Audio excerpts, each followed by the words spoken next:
Air force में कमाए थे वो धीरे धीरे मुझे लग रहा है कि सारे पैसे स्टॉक मार्केट में जाने लगे। जो आज के डेट में मल्टी वगैरह स्टॉक्स हैं जो कि हजार गुना से ज़्यादा टर्न हैं, वो मैंने कौड़ियों को भाव लिए थे। कॉल बाई और पुट बाई छोटे से अमाउंट में हो जा रहा है। तो जो गांव के लड़के आ रहे हैं फैसिनेट होकर के सोशल मीडिया से, और मेरे पास ऐसे ऐसे स्टूडेंट आ रहे हैं जो कि 8-8 लाख रुपये लॉस दे करके उनको ऑप्शन का एबीसीडी पता नहीं है। This video is made for educational purposes only and are not meant for financial advice. Viewers are recommended to consult registered financial and investment advisors before making any investment. We disclaim all liability for any loss or damage as a result of any investment that you may consider. We do not promote any finance or investment related courses or products through this channel. मैं सुनील कुमार राय बिहार के एक छोटे से शहर आरा से belong करता हूँ, और मेरा जन्म आरा के एक छोटे से गांव में हुआ था जिसका नाम हरदिया था। उसके बाद मेरी स्टडी जो हुई 6 क्लास तक गांव में हो रह के हुई, और मेरे फादर एक जूनियर इंजीनियर थे बिहार सरकार में सिंचाई विभाग में। फिर मैं फादर के साथ चला गया मुंगेर, और मुंगेर में मेरी हाई स्कूलिंग हुई, और हाई स्कूलिंग के मैं 88 में पास किया। 90 में फादर की पोस्टिंग मेरे होम टाउन आरा में हो गई, और आरा में फिर उनके साथ आ गया। +2 मैंने आरा से किया, और उसके बाद +2 करने के बाद मैं चला गया पटना, और पटना में मैं इंजीनियरिंग की तैयारी करने लगा। मेरे साथ कुछ दोस्त भी थे और सारे लोग तैयारी कर रहे थे। दोस्त ने फिर कुछ फॉर्म फिलअप किए थे एयरफोर्स के, उन्होंने बोला कि आप भी फिलअप कर दो। पढ़ने में मैं ठीक ठाक था, साइंस का बैकग्राउंड मेरा बढ़िया था, और मैंने ऐसे बस फॉर्म फिलअप कर दिया और मैं गया, और मेरा एयरफोर्स में हो गया, और सारे किसी का नहीं हुआ। और सभी लोग बोले यार तुम तो चले जाओ, क्या फ़ायदा यहाँ पढ़ के होगा, जॉब के लिए हम लोग पढ़ रहे हैं, तुमको जॉब मिल गया। मैं चला गया बेंगलोर, और बेंगलोर में मैंने ट्रेनिंग की, करीब 1.5 साल की ट्रेनिंग हुई। उसके बाद मेरी पोस्टिंग हो गई दिल्ली में, सुब्रतो पार्क में मैं आया। बट मुझे जो सोचा था, मेरे जो ड्रीम्स थे, मुझे लगा कि इस जॉब के थ्रू मैं फुलफ़िल नहीं कर पाऊँगा, क्योंकि बहुत सारे रिस्ट्रिक्शंस थे जॉब में। मेरी जो काबिलियत थी मैं उसको अचीव नहीं कर पाऊँगा। तो मैंने यहाँ पर कुछ पढ़ना भी स्टार्ट किया। मैंने एएमआई भी किया, एएमआई मैंने ए पार्ट कंप्लीट कर लिया था, और फिर मैंने उस्मानिया यूनिवर्सिटी हैदराबाद से मैंने अपनी ग्रेजुएशन की।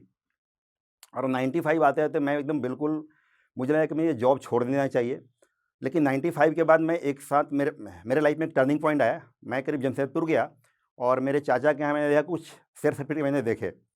अभी तक दिन मुझे याद है, मेरे भैया जो टिस्को में थे, उन्होंने कुछ सर्टिफिकेट दिखाए मुझे स्टॉक मार्केट के, टिस्को और टेल्को के, और मैंने देखा कि उस शेयर के थ्रू उन्होंने काफ़ी ज़्यादा पैसे अर्न किए हैं। उन्होंने बोला कि इसका मैंने मतलब सपोज करो कि उस समय उनके पैसे डबल ट्रिपल मतलब 2-3 साल में हो गए थे। मुझे बिलीव नहीं हो रहा था कि ऐसा भी हो सकता है। उस समय मेरे शेयर मार्केट में रुचि जागी, और फिर मैं जब यहाँ दिल्ली आया तो मैं सोचना कि ज़रूर मुझे जॉब क्विट करना है। और उस समय मैं फिर थोड़ा-सा पढ़ाई करने लगा। पढ़ाई करना थोड़ा उसमें मुश्किल था, चूँकि स्टॉक मार्केट में जानने के लिए मैगज़ीन्स और ये आपके इकोनॉमिक टाइम्स और बिज़नेस स्टैंडर्ड यही सब माध्यम थे। तो मैं डेली कनॉट प्लेस से लेता और डेली पढ़ाई करता था। और उसके बाद मैंने प्राइमरी मार्केट में अप्लाई करने स्टार्ट किया। मेरे लाइफ का पहला जो अलॉटमेंट था वो था सिल्वर लाइन इंडस्ट्री, जो 10 रुपये फेस वैल्यू पे मिला था, और वो मैंने फिर करीब 200 के ऊपर रेट में बेचा। मुझे लगा कि इससे अच्छा तो मार्केट हो ही नहीं सकता है। फिर मैं उस समय सिर्फ प्राइमरी में अप्लाई करता था, और मुझे लग रहा है कि 3 महीने, मुझे याद है, सारे अलॉटमेंट मुझे 3 महीने मिलते थे, और उसमें करीब डबल हो जाते थे पैसे। मैंने काफ़ी पैसे कमाए, तब तक तो सब कुछ ठीक चल रहा था। फिर मैंने सेकेंडरी मार्केट में फिर स्टार्ट कर दी जर्नी, और 96 से कुछ सेकेंडरी मार्केट में काम करना स्टार्ट किया। चूँकि मुझे एबीसीडी बहुत सारा नॉलेज नहीं था सेकेंडरी मार्केट के बारे में, तो मुझे कुछ लॉसेज ने स्टार्ट किए, और उसमें मैंने देखा कि बहुत लोग सट्टेबाजी कर रहे हैं स्क्रीन के सामने रह करके, सेम डे खरीद रहे हैं, सेम डे बेच रहे हैं। तो मुझे लगा कि ये तो और बढ़िया काम है। मैंने भी धीरे धीरे स्टार्ट कर दी, और जो मैंने एयरफोर्स में कमाए थे वो धीरे धीरे मुझे लग रहा है कि सारे पैसे स्टॉक मार्केट में जाने लगे। आने की जगह मेरे जो मैंने प्राइमरी से कमाया था वो भी सारे पैसे धीरे धीरे ख़त्म हो गए। तो फिर मैंने लास्टली 96 में जॉब क्विट कर दी, और फिर मैं यहीं पर कनॉट प्लेस में रहने लगा। मेरा एक फुफेरा भाई था यहाँ पर कनॉट के पास में ही, उसके यहाँ कुछ महीने रहा, और मैंने सोचा कि ट्रेडिंग करके मैं कमा लूँगा। मेरे इतना पता नहीं क्यों गट्स फीलिंग थी कि मैं ट्रेडिंग करके कमा लूँगा, और नशा टाइप का हो गया था। डेली मतलब स्टॉक मार्केट में रहना, ब्रोकर के पास कम से कम वही 9 से 6 मतलब 9 से 3 बिल्कुल स्टॉक मार्केट में सामने स्क्रीन पे रहना, डेली ट्रेडिंग करना, 50,000 लाख रुपए आना जाना एक आम बात हो गया था। अल्टीमेटली 1 साल में मैंने सारे पैसे अपने गंवा दिए, और उसके बाद मुझे लगा कि अब और कहाँ से पैसे आएंगे। कुछ मैंने कर्ज लिए इधर उधर से, मुझे लग रहा है कि नहीं, मैं कमा करके वो दे दूंगा सबको, और मेरे जो सारे लॉसेज हैं वो कवर हो जाएंगे। उस समय फिर मुझे लगा लॉस करने के बाद मैं इस सट्टेबाजी से कमा नहीं सकता। फिर मैंने यहाँ दिल्ली छोड़ करके मैं सोचा कि चलते हैं आरा, और फिर मैंने डिसाइड किया कि सट्टेबाजी मैं छोड़ दूंगा।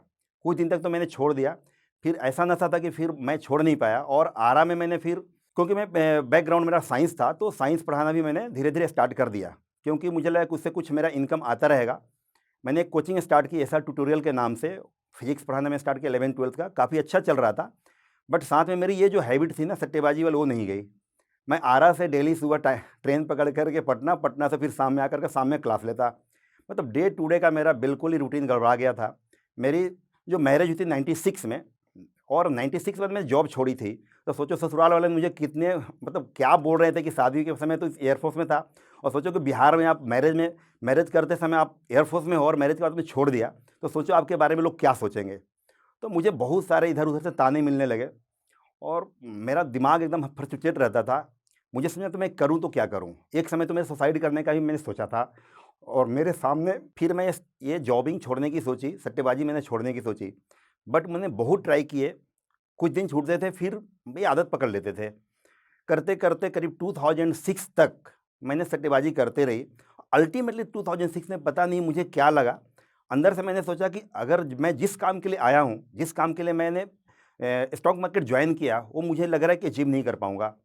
और अल्टीमेटली मैंने सोचा कि कोई ना कोई तो कमा रहा है, मेरा पैसा आखिर गया कहाँ, ये मेरे दिमाग में क्लिक किया। और मुझे लगा कि स्टॉक मार्केट जो लोग कमा रहे हैं, मैंने कुछ लोगों की जर्नी भी देखी थी स्टॉक मार्केट में। झुनझुनवाला से मैं काफ़ी अप्रिशिएट उस समय हुआ था, और मैंने सोचा कि झुनझुनवाला भी तो किसी वैसा ही शख्स है जिसने कि स्टॉक मार्केट से काफ़ी पैसे कमाए हैं। मैंने भी वहाँ से ठाना कि मैं सीखूंगा, और 2006 से मैंने स्टॉक मार्केट में सीखना स्टार्ट किया, और मैंने करीब करीब ट्रेडिंग बंद कर दी। मैंने इन्वेस्टिंग स्टार्ट की, जो भी मेरे पास पैसे थे थोड़े बहुत, बहुत सारे मेरे पास डेप्ट है। क्योंकि मेरी जो साइड इनकम थी वो कोचिंग के थ्रू आ रही थी, तो धीरे धीरे मैं डेप्ट उसके थ्रू क्लियर कर रहा था। और मार्केट में मेरा रेपुटेशन अभी तक मैंने ख़राब होने नहीं दिया था। हाँ, घर में रेपुटेशन थोड़ी ख़राब हो गई थी, क्योंकि घर के लोग जानते थे कि सट्टेबाज है और ये सारा जुआ खेल रहा है, और मुझसे लोग नफरत करने लगते थे। तो मैंने एक्चुअली 2006 से जो पढ़ाई स्टार्ट की, मुझे उसका फल मिला। 2007 से मेरी प्रॉफिटेबल जर्नी स्टार्ट हुई, और 2008 जो कि मार्केट पीक पे था, 2008 का जो ईयर था मेरे लिए लाइफ का चेंजिंग पीरियड था। और मैंने करीब 1 लाख को 3 लाख बनाया, वो भी 6 महीने में, और टॉप पे निकला। उस समय मेरे साथ जो भी लोग थे, मेरे फ्रेंड सर्किल में या मेरे जो क्लाइंट्स लोग थे, मैंने सबको टॉप पे निकाला। मुझे मार्केट की बहुत कुछ समझ में आने लगी कि पैसे इसमें अगर बंद कैसे रहे हैं। और एक्चुअली मैंने उस पैसे से पहली बार लाइफ में एक वहाँ पर एचसीएल का कंप्यूटर खरीदा, जो कि मेरे पास अभी तक है। मैं इसको हमेशा ठीक करके ही रखता हूँ। वो मेरी निशानी है स्टॉक मार्केट की जर्नी की। 2008 में जो मैं पिक पे निकला, उसका 2009 से मैंने धीरे धीरे इन्वेस्टमेंट स्टार्ट की। मैंने वैसे स्टॉक्स चुनने स्टार्ट किए जिसके करेक्टरिस्टिक आगे मल्टीबैगर होने की। मल्टीबैगर मैंने वर्ड उस समय सुना था मार्केट में कि होता क्या है। जो पैसे साल 2 साल में आपके 5 गुने 10 गुने स्टॉक्स कर रहे थे, वैसे स्टॉक्स को ढूंढना मैंने स्टार्ट किया, और मैंने उसमें एक्सपर्टीज हासिल करना स्टार्ट की। उस समय मुझे याद है 2010-2011 में मैंने अवंती फीड्स खरीदा था। वो भी मेरे पास 700 स्टॉक थे 100 के भाव से।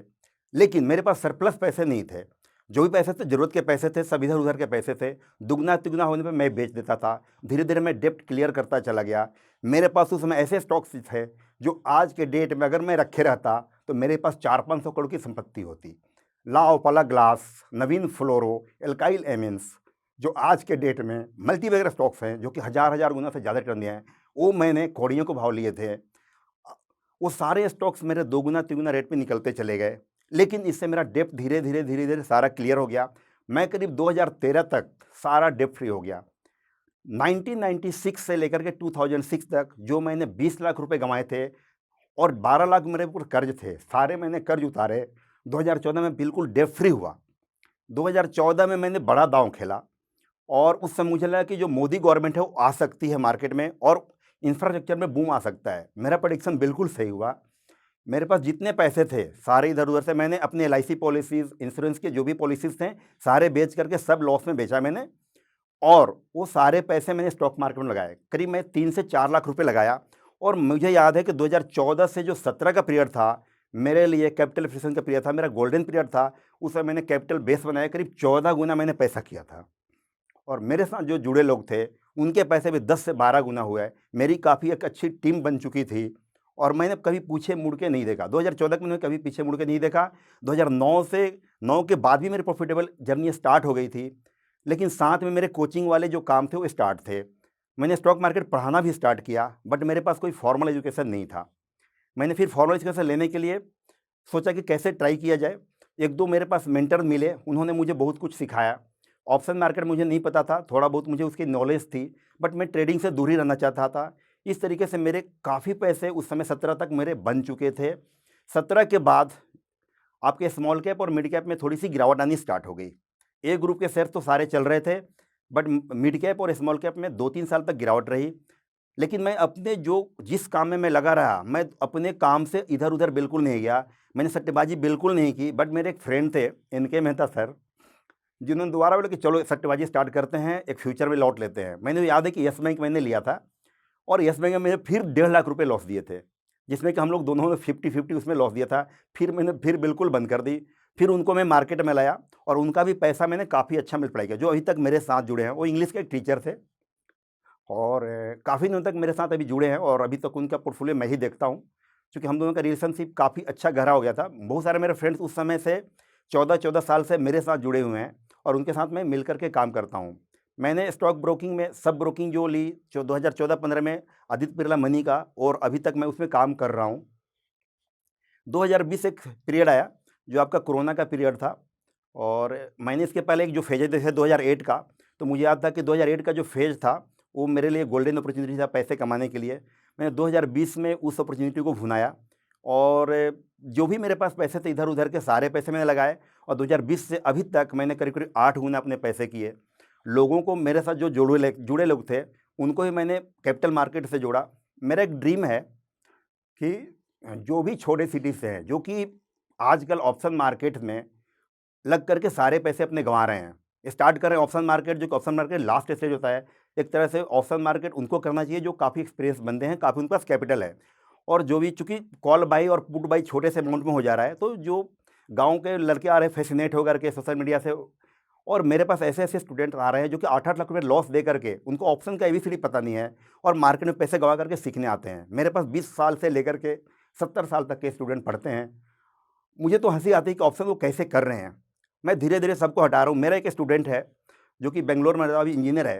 वो भी इस नशा में चला गया था, करीब 35 लाख रुपए उसने गँवाए। उसने बोला कि फादर को मत बताना। वो मेरा स्टूडेंट है, 12th में मैंने उसे पढ़ाया फिज़िक्स और अल्टीमेटली उसको मैंने कहीं-कहीं उबारा और अभी वो इन्वेस्टिंग कर रहा है और काफ़ी अच्छा कर रहा है। तो मेरा एक ड्रीम है जो छोटे सिटीज़ हैं, एक्चुअली जैसे आरा, पटना, वहाँ पर मैं वैसे लोगों को जोड़ूँ जो इन्वेस्टिंग कम्युनिटी मेरी बड़ी हो और वो पैसा बिज़नेस में लगाएँ। जैसे मैं अभी स्टार्ट किया हूँ एसएमई इन्वेस्टिंग। एसएमई में वैसे कंपनियाँ चुन रहा हूँ जो कि छोटी कंपनियाँ हैं और जैसे मुझे कोई बिज़नेस करना है, मुझे लग रहा है कि कोई कॉन्ट्रैक्टर का बिज़नेस करना है, तो मैं वैसे ढूँढता हूँ कंपनी जो कॉन्ट्रैक्टर में अच्छे बिज़नेसमैन हैं और काफ़ी पुराने प्रमोटर हों, उनकी एक्सपीरियंस अच्छी हो, एक्सपर्टीज़ अच्छी हो। छोटी कंपनी है, मैं उनको अब एज़ ए शेयर होल्डर उसमें इन्वेस्ट करता हूँ। मैं सोचता हूँ कोई मेरी कंपनी है और छोटे-छोटे अमाउंट को मैं मल्टीप्लाई करता हूँ। मैं बहुत बड़ा अमाउंट नहीं मल्टीप्लाई करता हूँ, मैं छोटे अमाउंट को बहुत बड़ा मल्टीप्लाई करता हूँ। मेरे पास वैसे स्टॉक्स हैं जो अभी भी 10 गुना, 20 गुना मेरे पोर्टफोलियो में हैं। मैंने उसको प्रॉफ़िट बुक कर लिया, वो सारे मेरे प्रॉफ़िट के हैं पैसे। और इस तरीके से मैं एक बहुत ही बड़ा ग्रुप बनाता हूँ, इन्वेस्टर ग्रुप। मुझे ट्रेडिंग से बिल्कुल मुझे अच्छा नहीं लगता। मैं ऑप्शन में काम कर सकता हूँ, मैंने ऑप्शन से पैसे भी अभी कमाए हैं। 2020 में मेरे जब कोचिंग्स बंद हो गए थे, उस समय मैंने ऑप्शन ट्रेडिंग करके, सेलिंग करके मैंने 1 साल तक महीने के खर्चे निकाले। बट मुझे लग रहा है ट्रेडिंग से सिर्फ हम लोग महीने के खर्चे निकाल सकते हैं, डेली के खर्चे निकाल सकते हैं। बट इन्वेस्टिंग जो है, उससे आपका वेल्थ क्रिएट हो सकता है, आपकी लाइफ़ चेंज हो सकती है। जो काम आप 10-20 साल में करेंगे, हो सकता है अगर लक साथ दे तो आपका 5 से 10 साल में वो काम इसमें कर सकते हैं। इसमें इतनी एबिलिटी है। मैंने ऐसे स्टॉक्स देखे हैं जो मेरे पास तो है नहीं वो, लेकिन वो मेरे लाइफ़ को चेंज कर सकता था। लेकिन अभी जो मैंने स्टार्ट की है जर्नी, उसमें मेरे पास जो भी पैसे हैं वो सरप्लस पैसे हैं, तो मैं इसको होल्ड कर सकता हूँ। इस तरीके से मैं आगे सोच रहा हूँ कि मैं आरा या पटना में कोई ऐसा इंस्टीट्यूट खोलूँ और इसमें सिर्फ इन्वेस्टिंग कम्युनिटी, मेरे कम्युनिटी बढ़े और मैं आगे इसी तरीके से काम कर रहा हूँ। मैंने इस जर्नी से ये सीखा कि जो भी नए इन्वेस्टर्स हैं या ट्रेडर्स हैं, मार्केट में तो आएँ, बट आपको अपने माइंडसेट रियलिस्टिक अप्रोच के साथ आना है। एज ए ट्रेडर अगर आप आते हैं तो आप ये सोचें कि आपको एक तरीके से बिजनेस करना है और आपको 8 घंटे की ड्यूटी करना है। अगर कोई बोलता है कि एक trading is a part time job, मैं नहीं मानता कि trading a part time job. Trading a full time job, 8 hour की आपकी ड्यूटी है, उससे ज़्यादा भी आपको काम करने पड़ेंगे। हाँ, इससे आप रोज़मर्रा की ज़िंदगी आप जी सकते हैं, अच्छे लाइफ स्टाइल जी सकते हैं। वेल्थ मेरे समझ से नहीं क्रिएट किया जा सकता है। बट जो इन्वेस्टिंग है, आप बहुत सारा काम करते हुए भी इन्वेस्टिंग कर सकते हैं और इन्वेस्टर से आपके पूरे लाइफ स्टाइल चेंज हो सकता है, आप वेल्थ क्रिएट कर सकते हैं। दोस्तों, मेरी ये थी अब तक की जर्नी, तो इस जर्नी से आपने ज़रूर कुछ सीखा होगा। मेरे इस जर्नी में इस ट्रेडिंग इन्वेस्टिंग के बारे में आपने सोचा ही होगा, देखा होगा मैंने कैसे की। इससे आप ज़रूर सीखिए और ड्रीम्स अपने बड़े रखिए। बट ड्रीम्स बड़े रखने का ये मतलब नहीं कि आप कुछ भी करना स्टार्ट कर दें। कोई भी काम करने के पहले ज़रूर आप सोचें, समझें, सीखें, उसके बाद ही करें। और जो स्टॉक को मेरे तरफ से काफ़ी काफ़ी धन्यवाद, क्योंकि उन्होंने मुझे एक अच्छा प्लेटफॉर्म दिया मैं अपनी जर्नी को बताने के लिए। क्योंकि मेरे ड्रीम्स काफ़ी बड़े हैं, तो मैं उसके लिए मेहनत करता हूँ। आपको भी मेहनत करने पड़े, बिना मेहनत का कुछ भी नहीं हो सकता है। आप सोचेंगे शॉर्टकट है, तो शॉर्टकट लाइफ में कभी नहीं हो सकता।